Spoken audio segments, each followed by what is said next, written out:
And yeah, Nancy, go ahead and kick us off. Great. Good morning. This is Nancy McSherry Jensen. I'm here with my business partner, Sarah Denwald, and we are once again hosting a Hangout Habit. This is getting you into the consistent habit of moving your job search forward.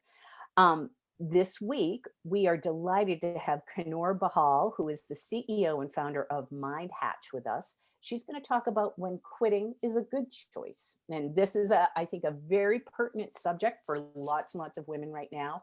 So we're really looking forward to talking with Kanor about this. But first, let's talk about the swing shift. If you're looking to get back to a paid job or get back into the workforce, we have an accountability program for you. We've got one coming up. Spring starts Saturday. I'm delighted about that. Um, so we do have a spring 2021 cohort coming together.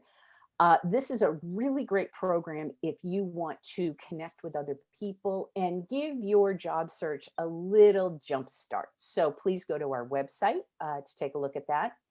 If you are looking for some insight on LinkedIn and personal brand, we have a wonderful on-demand workshop courtesy of our partners at Blueprint. So take a look at that. And of course, available now, our book and e-course, Back to Business, is available. It's up on Amazon and every other place you buy books. We're getting great reviews. We're really excited about bringing our learnings from working with our hundreds and hundreds of clients and cohorts and making them available to anyone who wants to get themselves back into the paid workforce after a break or looking to make a switch. Okay, that's enough about us. Today, we are delighted to have Kanor Bahal, who, as I said before, is the founder and CEO at Mindhatch. And she is also an author. She's got an upcoming book called I Quit, The Life Affirming Joy of Giving Up. I'm going to tell you a little bit about Kanor, and then we're going to get away from the slides and have a more interactive conversation. So Mindhatch is a consultancy that helps organizations with programs ranging from design thinking, organizational improv, and innovation facilitation. Her design thinking background, coupled with her expertise as a creative facilitator, improv performer, and social change advocate, feeds Kanor's work as a consultant, author, and speaker. And she's had work at clients including Deloitte, Starbucks, Capital One, and O'Reilly Media.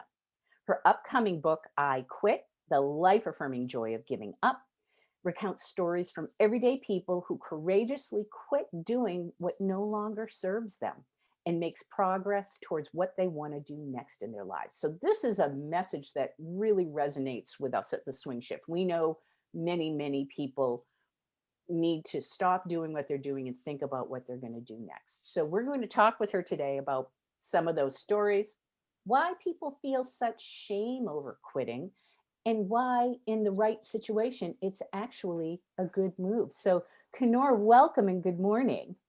Hi, thank you so much for having me. I'm so thrilled to be here. Thank you.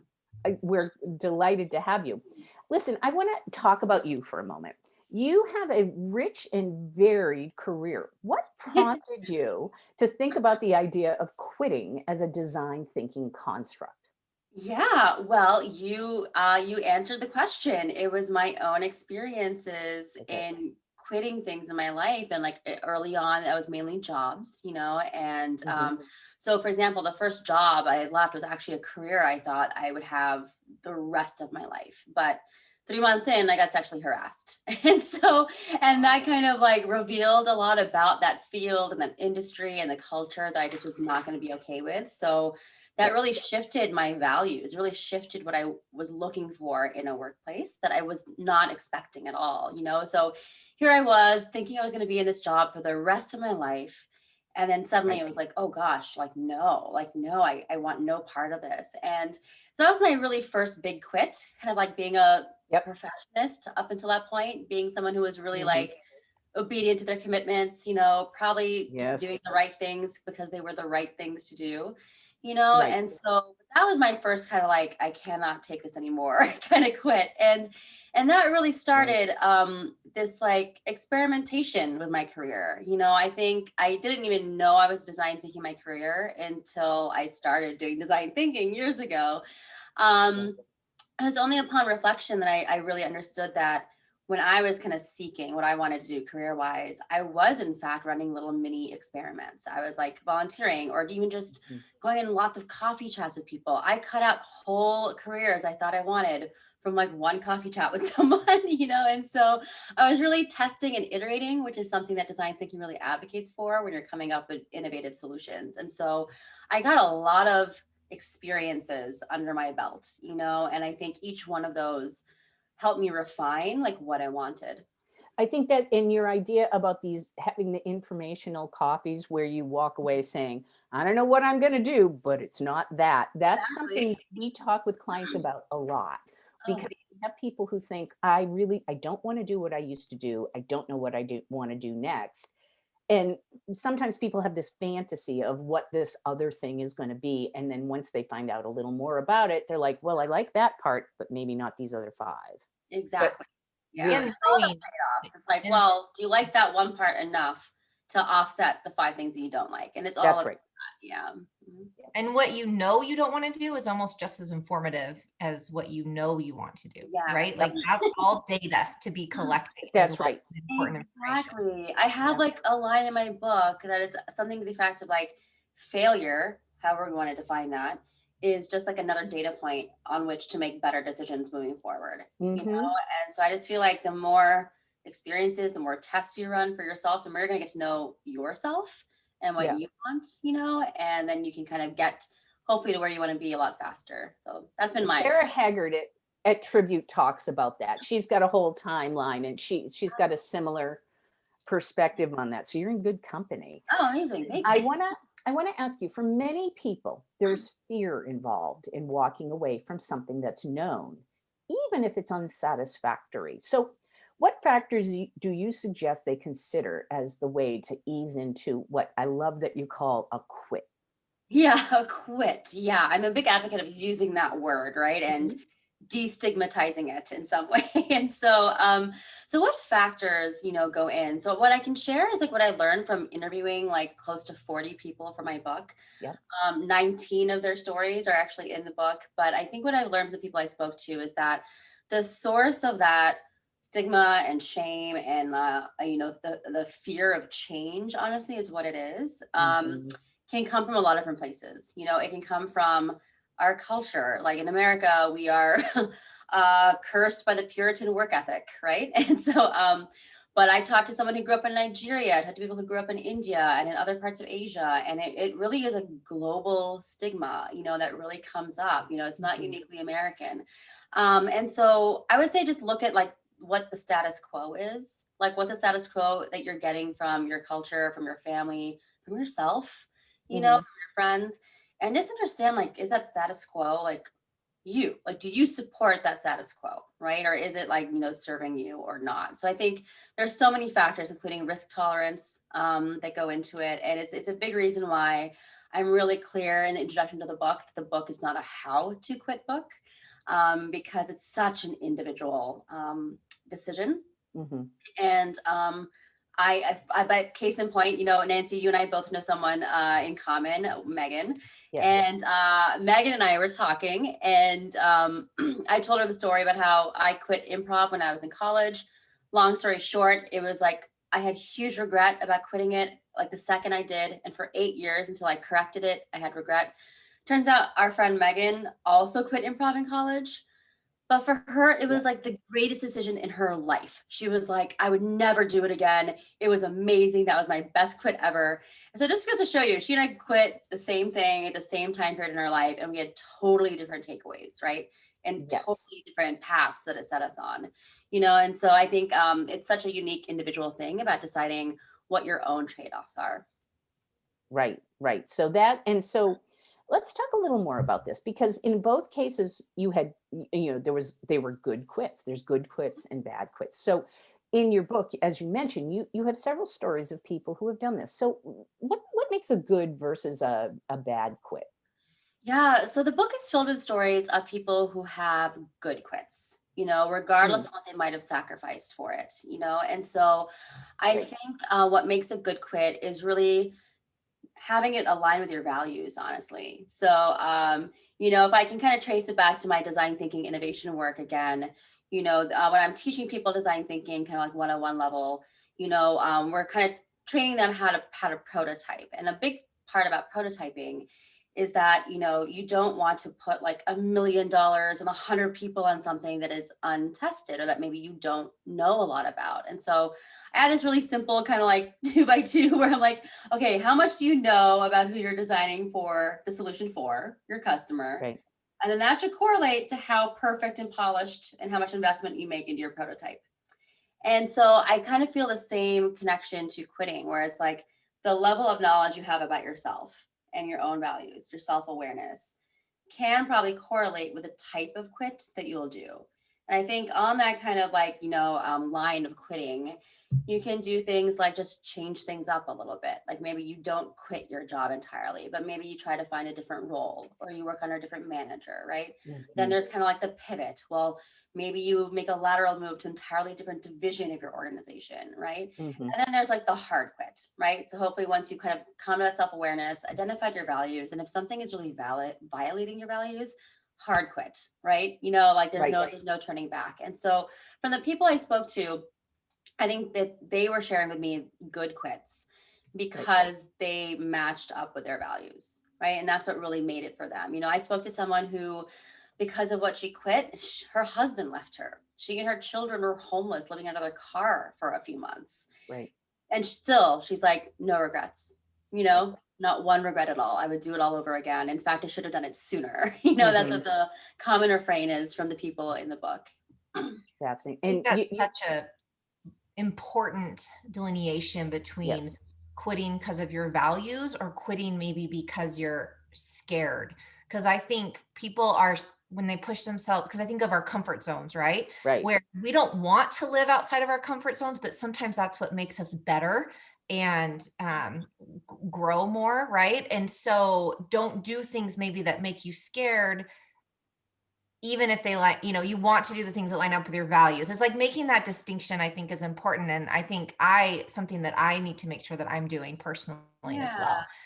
You bring to mind Yeah. something that's coming to me in the moment where like we talk about in and out of comfort zone, right? But I think like the people I've spoken to, they did once think it was in or out of their comfort zone. But really what happened was they just expanded their zone, right? You just expanded your zone of comfort, right? There Right. is no in, there is no out. It's like, are you willing to keep your zone this small or are you willing to kind of expand it? Because another reason why I bring it up is because like I said, every single person I spoke to, like their only regret was, I wish I'd done it sooner, right? And a part of that sentiment comes from the fact where like they were like me, in my early 20s, like the sky will fall if I quit something, like what will other people think, but then they did that quit and they realized, oh wait, like nothing bad happened. Like my worst case scenario thinking didn't actually occur, And so I think a lot of people were very surprised and emboldened by their first quits, and they're like, wow, I can do this all day long. Like I can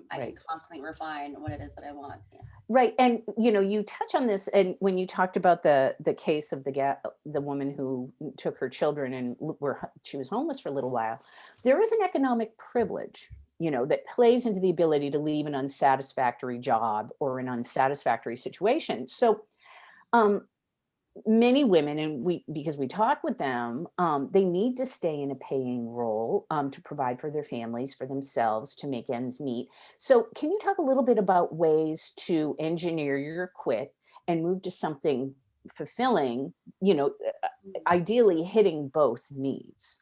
Yes, and thank you so much for bringing that up, because that is something that I really learned in writing this book, is that yes, some quits are an act of privilege, especially when we're in the job arena or even the relationship arena, and so yes, sometimes it is a real act of privilege, and it's really good to recognize that. And so when you ask about kind of like preparing to quit, I suppose is what the core of your question is about.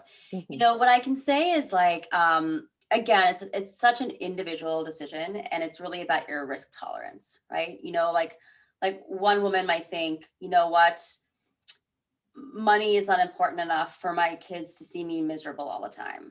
Whereas another woman might say, you know what, money's super important because I want to pay for my kids' college, and that's what's important to me. Right. Both are good, right? Both are undeserving of any judgment. It's really just about knowing what it is that you want to prioritize, and then kind of accepting what the trade-offs are, right? Like really looking at the trade-offs and making sure that it's a decision. Like one kind of through line in the book is that quitting is a choice, but so is not quitting, right? So if you can view your decision to not quit, like, power to you, honor that, right? But make sure you know why you're not quitting. So it's not just kind of kicking the can down the road. It's not just living your life with inertia. It's not a non-decision, because it really is in effect a decision. So I think it goes back to that risk tolerance. I have a colleague who talks about making decisions by design rather than by default. Mm-hmm. And it feels like that falls right into this category. Yes, Yeah. definitely. Yeah. Whatever they may be, and your choices. Yep. Yeah. I And mean, I want to, oh, I'm sorry, Sarah, go ahead. no, that's okay. I was just echoing what you said. Yeah. Yeah. So, Kanor, in our work, women walk away from professional roles that have become untenable because their life circumstances change, right? Due to home, family, health demands. Many families, I will say mine included, are living that right now with the pandemic, where people are taking care of their children, homeschooling, trying to conduct a career. Despite these very real reasons, some are ashamed of that choice with the implicit assumption that, they weren't strong enough, or they weren't committed enough, or they were unable to do it all. I'm sure you've heard a little bit about this. Can you talk about that a little bit? This notion of shame? Yes, yeah, yes, and that's really kind of like the core of what I hope my book will do, is really remove the shame that we unfortunately place on quitting and on quitters, and yeah, and so it's interesting. It's like I am recently unmarried and I don't have children. I was raised by a stay-at-home mom, and me being like quite the careerist from a very young age, definitely kind of like just observed and noticed a lot of different things that I wanted for my life that were or were not kind of what my mom had for her life, and so I can speak from that experience, but not like truly personal experience as a working mother. But I think that decision to kind of like around the shame aspect, it's really just like, whose shame, like who is the society or the people that are putting that shame on you? Like, do you respect them? Like, do they matter? So I have a little bit of an anti-authoritarian streak, like I spend my days trying to help clients upend the status quo, and Yes, yeah. so a lot of the stories in the book are also about people kind of overcoming their own status quos, right? And realizing like, well, that is not worth it, and so I wish I could offer something more tactical, but I think it really is just examine where the shame is coming from, and decide for yourself, like, is that worth it? Is it accurate? Like, quitting is not a sign of poor character. Like, I am a quitter. I have quit several careers. I have quit relationships. I have quit like 10 cities. I have quit things for like really, really good reasons and for like kind of not so good reasons, but I know in my heart of hearts that I am still an achiever. I am still a loyal person. I still have good character, and so Yes. really kind of look at those other things that maybe you value more than what other people are Right. placing shame on you for doing. Yeah, absolutely. The value fit, which you talked about earlier, I think that's so important. And when we talk with people, who have left, their professional career, it's always a value decision, Yeah. right? Yes, I value my work and I value my career. However, I have this other competing value that, for many reasons, transcends my need to stay. So, our perspective, and Sarah talks about this very eloquently. There's no reason to be ashamed. You made these decisions for valid reasons, and now you're making another decision to do something else. Just own it and move on. With new information, you should be That's capable right. of making more and different decisions, right? And Yep. so I think also like a quit isn't permanent. Like, I quit improv in college, really hated myself for it. I unquit it 8 years later, and like now it's even a part of my business. Like, you could not have predicted that. And so, I'll tell you a quick story. Like, when my older brother first heard about me divorcing my husband, he and I had a long chat, and my brother, Mhm. yeah, you know what? Life's too short to be unhappy. And I immediately was like, no, no, life is too long. Like life is long. If you're privileged Mhm. enough to grow up in the West, like we are, life is Mhm. long, so just know Right. that quitting might be your decision for now, but it doesn't mean forever, right? Like we have a long Right. time horizon in which we can make new and different decisions based on new information that we get. Yeah. And based Right. on where you're at in your Right. life, And I think that we talk a lot about like seasons, right? Like Mhm, this just isn't a good fit for this season of your yes. life. That doesn't mhm, mean it won't be down the road, and that's okay. You mhm, know, yeah, I think it matters your circumstances as well. mhm. Absolutely. So, and we talked about this a little bit. Due to the current pandemic, millions of women have unexpectedly left their jobs due to those competing at home demands. And as they consider re engaging with paid work, do you have any guidance about how they should talk about that? In some cases, unwelcome and unexpected departure. Sorry, what was the unwelcome or unexpected departure? I'm sorry. Well, so millions of women have stepped back from their careers, Yeah. sometimes deliberately because they've said, I just can't do all of this right now. Some of them have been laid off or their industries have gone away. And they have to figure out how to talk about this. And again, I think that notion of, okay, fear and shame, and I left this thing, or maybe this thing left me. How do you Yeah. talk about that in a productive way? Yes, yes. Okay, so again, here's my anti-authoritarian streak coming out. So my kind of like take on it is if an employer is not going to respect that choice, pandemic or not pandemic, screw them. That's also coming from privilege. I work for myself, so I know not everyone can have that attitude.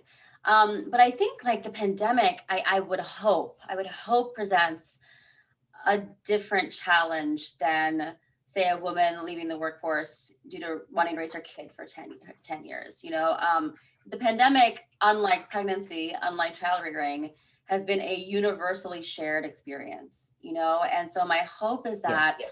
an employer is going to have more understanding and empathy about the circumstances. And hopefully they are like reading all the news articles about how, like, I think for one quarter last year, 100% of the layoffs were like women. 100% of people who left the workforce were women. Yes, in December. In Yep. December, yes, yeah. And so I'm hoping that there will just be more awareness and empathy and understanding for those circumstances because everyone has been touched by it. It doesn't excuse the lack of understanding and empathy for other reasons why women leave and re-enter the workforce. But my hope, my Right. optimism is that the pandemic will be treated differently. And so in terms of speaking to it in a productive way, I would maybe when you're in an interview or when you're writing a cover letter, really just touch on like the we aspect of the pandemic, and like enter into it with some empathy for the person you're talking to who has probably also been touched by the pandemic and really make it kind of like an our circumstance as opposed to a my Yes. circumstance. Yeah. Yeah. Yeah, I think that's very cagey and very smart to talk about it as a collective. Yeah. Sarah, I've been talking away here. Do you have anything to add to this for Kanor? No, I think it's just it's so important, when Kenora, when I was looking at your book and what it was all about, and I was like, this is exactly what our community is looking for, right? Is Right, just a way to let those emotions go, right? That they've been holding right, on for a number of reasons. And I think a lot of it, you touched upon this in the beginning, is, I know personally, I was brought up with you can't, no quitting. There's no Yeah. quitting allowed, right? Like you finish what you started, and this is important. This is about your character. And so it's right. it's woven deep, right? And so I think that women are just hold on to that. And if they have quit, for a number of reasons, their job, and for our demographic, a lot is to stay home with kids. Um, Again, it's letting it go of like, okay, I made that decision consciously, like this was my choice and it's Mhm. okay, and it Right. aligns with my values, and I'm moving on now, right? Like instead Yeah. of having that shame as they go back to work and struggling to talk about why they did it, and it's almost like own that and then move forward. Yeah. Mhm. Definitely. Yeah. Yeah. And it goes back to that. I just think about like risk tolerance again, where I think the status quo, like all of the cultural and societal and familial expectations have really fooled us into thinking that staying put, maybe even staying stuck, like sticking it out, is somehow less risky than making the change, whether or not that Right. change is quitting or not. But like we've been tricked into thinking that like yes, to stay still and stay put and not make a decision is inherently less risky. The truth is we don't know that. You have no way of knowing that staying put in something that is not serving you or maybe even harming you is less risky than making that change, right? Right. So I would say take relief in the fact that no one knows, and so Right. yeah, and it's other people's fear of change that has inculcated that in you. That staying put, living your life with inertia is the better thing to do. Right. That's about Right. other people's fear, not yours. Yeah. Yep. Yep. And I think it's so important to know that other people, and I love that you're talking about everyday people, Mm, right? Because we all read the articles about celebrity X and Y has made a big shift, and you think, well, yeah, okay, yeah, but you they're have like, oh, this I'm much soft better in cushion. my luxury makeup line, and you're That's like, right. Yeah. yeah. Yeah. And and on one hand you go, great, good for you, but I think it's more compelling in many ways to hear from everyday people where they've made these, in some cases, life-changing shifts and moves, and I can't wait to read it. So Oh, the book is I Quit. You said it's available next month. yeah, it's coming out on bookshelves, in real life and online bookshelves, at the end of April. Great. And it is available to pre-order right now at iquitbook.com. Great. So, Kanor Bahal, thank you so much for coming to talk with the Swing Shift. We're so happy to have you, and we're really looking forward to joining your I Quit movement as appropriate in the Thank you future. so much. I appreciate it. Thanks. Thank you for having me. One of my good friends went through your program and Oh, sang it no with me. kidding. So I'm so happy to know that this is in the Seattle area. So thank you. Great. Wonderful. Thanks. Hold on one sec until Sarah, are we going to stop now?